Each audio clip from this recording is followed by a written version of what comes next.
গত ২৮ ফেব্রুয়ারি আড়ম্বরপূর্ণ আয়োজনের মধ্য দিয়ে রাজধানীর মানিক মেয়া অ্যাভিনিউয়ের সড়কে জাতীয় সংসদের সামনে আত্মপ্রকাশ ঘটেছে ছাত্রদের নতুন রাজনৈতিক দল জাতীয় নাগরিক পার্টি।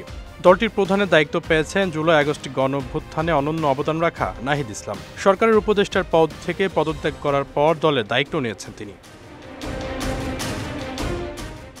ছাত্রদের নতুন দলের গুরুত্বপূর্ণ দায়িত্বে রয়েছেন বৈষম্য বিরোধী ছাত্র আন্দোলনের অন্যতম সমন্বয়ক সার্জিস আলম ও হাসনাত আবদুল্লাহ। জাতীয় নাগরিক কমিটি ও বৈষম্য বিরোধী ছাত্র আন্দোলনের সমন্বয়ে গঠিত নতুন এই রাজনৈতিক দলের আত্মপ্রকাশের দিন অনুষ্ঠানে যোগ দেয় দেশের বিভিন্ন অঞ্চলের মানুষ। গণঅভ্যুত্থান পরবর্তী সরকারের উপদেষ্টা পদে ছাত্রদের যোগদানের পর যখন নানা মহলে তাদের নতুন দল গঠনের খবর চাউর হয়েছিল, তখন থেকে সরকার এই নতুন দলকে সহায়তা করবে বলে অভিযোগ তোলা হচ্ছিল। ছাত্রদের নতুন দলের উদ্বোধনী অনুষ্ঠানে ঢাকায় অনুসারীদের আনতে সরকারের বাস রিকুইজিশনের খবরে সেই অভিযোগ আরও তীব্র হতে থাকে। এসব অভিযোগের বিষয়ে সম্প্রতি বিবিসি বাংলার সঙ্গে খোলামেলা কথা বলেছেন অন্তর্বর্তী সরকারের প্রধান উপদেষ্টা ডক্টর মোহাম্মদ ইউনূস। প্রধান উপদেষ্টা বলেন, জাতীয় নাগরিক পার্টিকে সরকার কোনোভাবেই সহায়তা করেনি।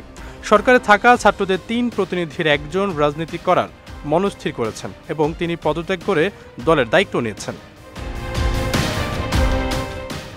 এ সময় বিবিসি বাংলার সাংবাদিকের কাছে প্রধান উপদেষ্টা প্রশ্ন রাখেন, নাহিদ ইসলাম প্রাইভেট সিটিজেনশিপে রাজনীতি করবেন, তাতে কারো বাধা দেওয়ার কি আছে?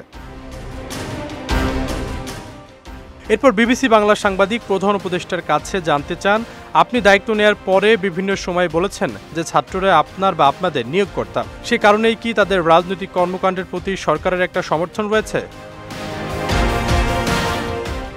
উত্তরে ডক্টর ইউনূস বলেন, প্রত্যেকের নিজস্ব মনোভাব থাকবে যে ওই রাজনৈতিক দলটা সুন্দর কাজ করছে, ওই রাজনৈতিক দলটা ঠিক কাজ করছে না। এই মনোভাব হতে পারে ব্যক্তিগত, তবে সরকার হিসাবে আমাদের কোনো পজিশন নেই।